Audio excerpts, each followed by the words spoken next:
What's up YouTube, and welcome to another week of fantasy success. Before I start, I'll just give you a quick transfer update on what's been going down in the January window. Newcastle have signed 23-year-old Jonjo Shelvey, who is now the 14th centre mid on their roster. As they've run out of central midfield spots on the wing, and in the striker position, Steve McLaren is looking at using him as a left back, and is reportedly considering a move for Mikhail and Thomas Rosicky to plug the holes at centre back and goalkeeper. Fans are also hoping he brings in Michael Carrick as a replacement in the manager position. Liverpool have signed twice relegated Steven Corker on loan from QPR, a man whose reputation is somehow improving the less he plays. With Kolo Touré, Liverpool conceded 3 goals against Arsenal, although that was from only 4 shots on target, so the only certainty we've gained from this transfer is that Daniel Sturridge is definitely hiring Corker's agent. Everton have also signed legendary FM right-back Sam Biram Diouf, but he's unlikely to get a start over J. Coleman, or Nat King Coleman for those of you over the age of Seamus Coleman. Either way, Seamus Coleslaw's position is unlikely to be under threat unless Martinez has the stones to keep using a centre-back as right-back. Sunderland have signed Jan Kirchhoff, who is known in Germany as being slow, shizer, and at any node in an electrical current, the sum of currents flowing into that node is less than the number of goals this guy single-handedly gives opponents. Needless to say, we're all hoping he starts immediately.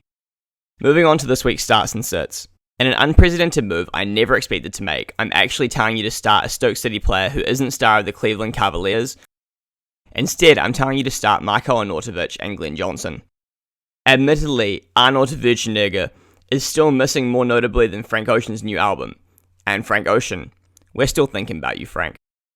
Anyway, his 36% shot accuracy is pathetic, and he's only creating 1.6 chances per game. The reason to start him is because of how bad Arsenal are defensively away from home.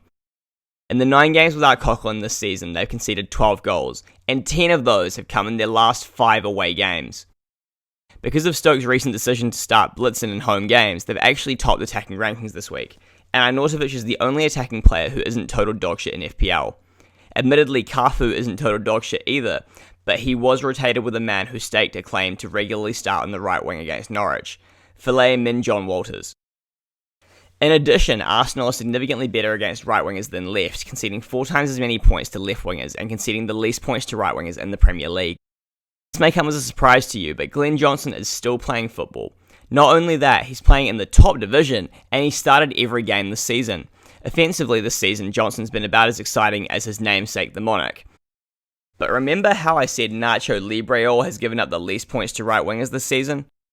Well, the reason for that is he completely neglects right-backs, to whom Arsenal give up almost 1 attacking point per game. Obviously that's not much on its own, but when you consider Stoke have only conceded 0.6 goals per home game with Shawcross, there's definite potential for a clean sheet here. Moving on to Dmitri Payet, he's back, he is finally back, the monobro himself has returned, maintaining his place as 3rd highest chance creator per 90 minutes in the Premier League, and scoring another free kick from nowhere. As one of the many assholes who brought him back this week, when I found out he scored against Bournemouth, I naturally jumped up and down shouting, "Fuck yes!" Which admittedly did give me some strange looks from the other people at the bus stop. I may not be religious, but I certainly am Payet's.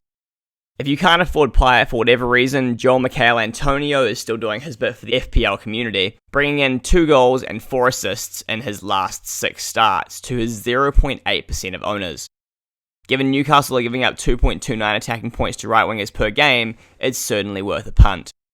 Moving on, we've got Christian Fuchs. Leicester City take on an Aston Villa side who have scored 0.8 goals per home game under Remy Gard. While I wouldn't expect much for Leicester's attackers since Villa have actually started doing their jaws, and brought in a new goalkeeper, their offense is still so desperate that they're actually using Gil.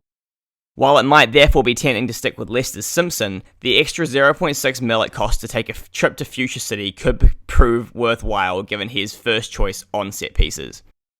It's Pepsi or Coca-Cola. Pick your poison. Finally, the Southampton defense. Coleman O'Brien moved to a 5-2-2-1 last week, which is also known as the miss the bus, so taking the heavily fortified tank instead. Amazingly it worked, and Southampton managed 6 shots on target while only conceding 1. Perhaps more importantly, Southampton finally have a goalkeeper with the ability to make at least the B team of a primary school. For real, Stecklenburg will be the only goalkeeper to compete in a primary school football match and not receive a participation certificate because they would have conceded less goals if there was nobody in goal. Anyway, Fraser Forster returned an ounce of class to Southampton's backline, and while he wasn't called upon against Watford, he'll be there on the off chance they need him against a West Brom side who have only scored 0.8 goals per away game.